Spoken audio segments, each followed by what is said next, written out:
We've got a brand new deck profile today. We are doing Lair of Darkness.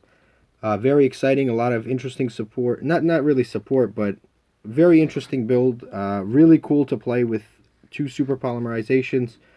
Really sacky deck. We're gonna just go ahead and go into the main deck here. We've been working tirelessly here at the studio to figure out this new build, but we've got, just to start off, 3 copies of Darkest Diablo. Can't be targeted. Can't be targeted. Can't be tributed by your opponent. When you tribute this monster or a monster on your side of the field, you take a card out of your opponent's hand and put it back into their deck. We've got another card, Chaos Dragon Levianeer. This will make more sense when I show the rest of the deck because we can search this, and it's got some pretty cool effects. If we do 3 dark monsters as cost for banishing, we can destroy... 3 dark monsters, you can shuffle a card back from their hand into the deck. If it's a light and a dark, you can destroy 2 cards, non-targeting. And if it's all lights, which is actually, believe it or not, possible in our build, you can bring back a monster from the graveyard in defense mode. So some pretty decent effects there. We play 3 copies of Arhima. This card you can discard to get a copy of Lair of Darkness to your hand, and additionally, you can tribute a monster on the field. If you tribute itself, then you get to just draw a card. If you tribute another monster, then you get to add a monster with 2,000, a dark monster with 2,000 defense, which is always him. He's the only valid target in the deck. We play 3 copies of Lilith, which is quick effect. You can tribute a dark monster and reveal 3 trap cards in your deck. Basically put them face down, shuffle them, and your opponent picks one of them, and then you set that directly. Play 1 copy of Artifact Scythe, 1 copy of Artifact Lancia. When this card is summoned, your opponent can't special summon for that turn during their turn, which is very good.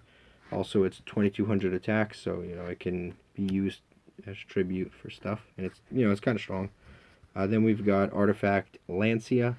This card, when you summon it off of the Artifact Sanctum, and this card, when you tribute it from your hand or from the field, you can stop your opponent from banishing for that turn, which is good against like evenly matched and stuff. But additionally, it's very good with Diablos, because if you have him in the graveyard, then you activate that, summon this. Let's say you're playing against Orcust, you summon this, tribute it, and then you summon your Diablos, which is such amazing synergy.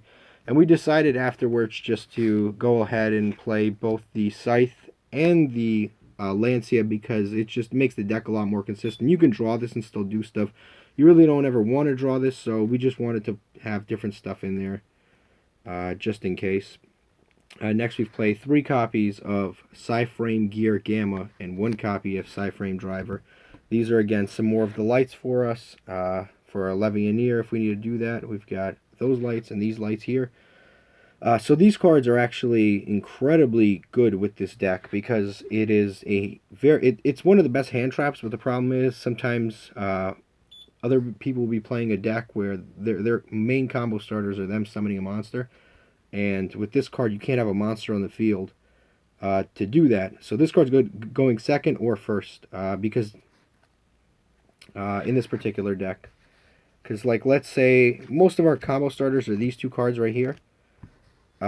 You are going to, for example, activate this in hand, discard it to get a copy of Lair of Darkness from your deck. Let's say your opponent hand traps you and activates Ash Blossom. You will go into this, special summon this from the deck, negate that, and add the Lair of Darkness. Next, you will go into our 1 copy of Psyframe Omega with these 2. These go to the graveyard instead of getting banished.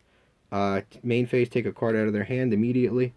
Then let's say you summon Lilith, tribute Lilith. They try to hand trap you with something else.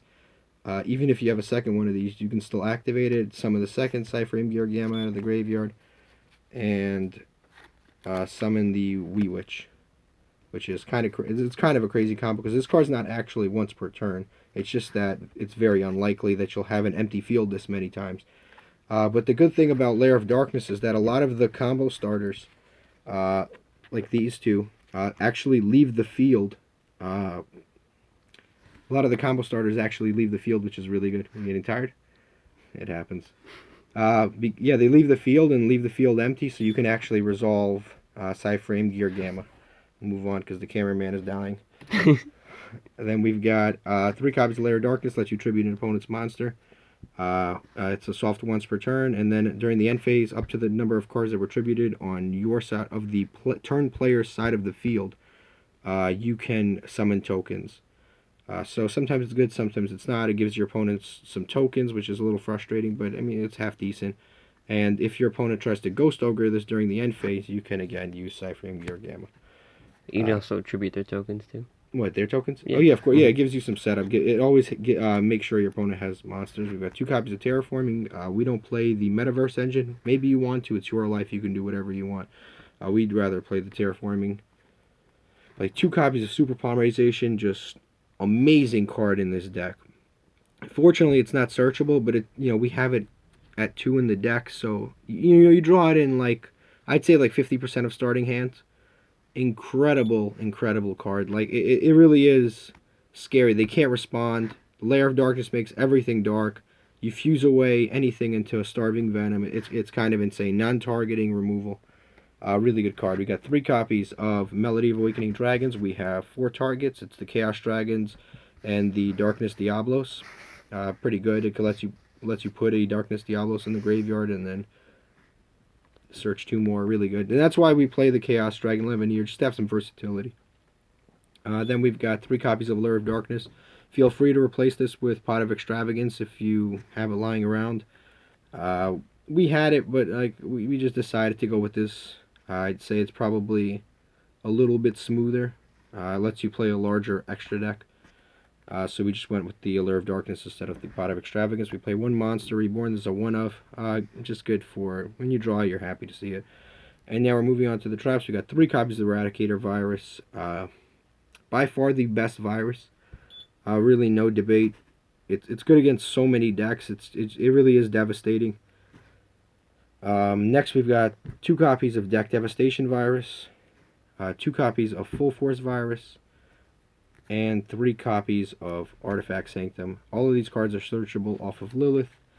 This lets you summon an artifact, and when it's destroyed, you get to pop a card. So usually your opponent will like Twin Twister, and you chain this, and then you get the special summon Scythe, and then they pop this. So you get to destroy another card. This you tribute a monster with 2,000 defense, and then all monsters with 2,000 or less, 1,500 or less defense in your opponent's hand get destroyed. This one you tribute a dark monster with 2,000 or more attack, and then all monsters with 1,500 or less attack get destroyed, so all hand traps. And like I've talked about this, you pick trap or more spells, and all of them are destroyed for the next 3 turns. So those are all of the main deck cards. Let's move on to the extra deck now. We play 2 copies of Starving Venom Dragon. A Super Polymerization target. This card is just disgusting. You can, when it's summoned, you can take the attack of one of your opponent's special summoned monsters. So this card could easily have stupid amounts of attack, 4,000 or 5,000. And then when it's destroyed by your opponent, by a card effect, you can destroy all special summoned monsters on the field. All your opponent's special summon. What? All your opponent's special summon. All your opponent's special summon. Yeah. I mean, this is a you don't have a lot of monsters on the field usually, but yeah, you're right. We play Predaplant, Draco, Stepalia. This card is good against Thunder Dragon. It's good against anything that Fusion summons. It's good against Salamangrates. Again, you turn all their stuff dark, so it's pretty disgusting in that respect. And then it has effect negation built in with tokens. This is against the what's it called matchup? The Pendulum matchup, yeah. And the new like Guard Dragon Pendulum, all the stuff they do. This card is very good. Very good for interrupting in the middle of their plays. It's also very good for breaking their boards. You can use one of their Odd Eyes Vortex Dragons and something else, which is kind of cool. Again, this is for Thunder Dragon Titan, Mud Dragon, which is so disgusting. So Mud Dragon, it's two monsters who have the same attribute, which all monsters on the field are going to have the same attribute because you have Lair of Darkness, so they're all going to be dark, but different types. So same attribute, different types. You make it so this card's always live. And then, very important, one copy of First of the Dragons. You can use your tokens to make this from both player side of the field, and if you're playing against, like, if you're playing against a Thunder Dragon player or anyone that plays Sekka's Light, they have no way whatsoever to get over this card. There's just no way. It's unaffected by all monster effects. And it's not like activated monster effect. No, it's unaffected by all monster effects. And it can't be destroyed by battle by a monster effect, by a monster, an effect monster. So unless they can summon a really big token, they can't get rid of that. Play one copy of Psyframe Omega. This card is very good. Takes a card out of your opponent's hand, summon it off of the Gear Gamma. One Hope Harbinger Dragon. When it works out, it works out. One Nightmare Phoenix. One Cerberus. One Borlo Dragon, and one Wee Witch Apprentice. Might want to bump that up to 2. It's your life, your choice. Then we've got the side deck.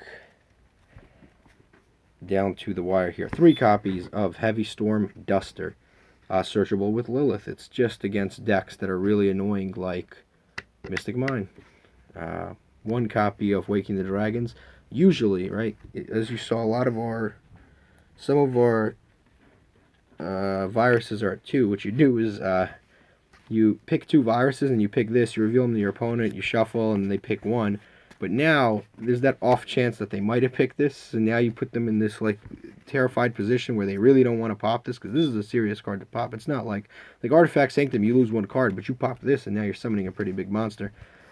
So this is just kind of a one-off to scare them. We've got 3 copies of Evenly Matched against just annoying kind of big board decks, stuff like that. 3 copies of Red Reboot, again, Altergeist, other nonsense. Artifact Lancia, these are the other 2 we play, 1 in the main deck, and these are the other 2, so very good against Orcus. This deck has a very good matchup against Orcus and Thunder Dragon. It's almost like too good, we need to be stopped. But very good matchup with Orcus and Thunder Dragon, because we just stopped them from doing their main plays. And then we've got 3 copies of Dino Wrestler Prankatops, or Pankatrops. A lot of synergy with this deck. You can special summon if your opponent controls more cards, and then you can tribute it to pop a card on their side of the field. And notice I said tribute. Darkness Diablos. It's an endless loop. But there is the deck profile. Very cool deck profile. If you have any suggestions to make, any changes, let us know in the description or in the comment section. We're going to change the description. We're going to hack into their mainframe. All right, but that's it. Thank you for watching. Coming from our studios, subscribe.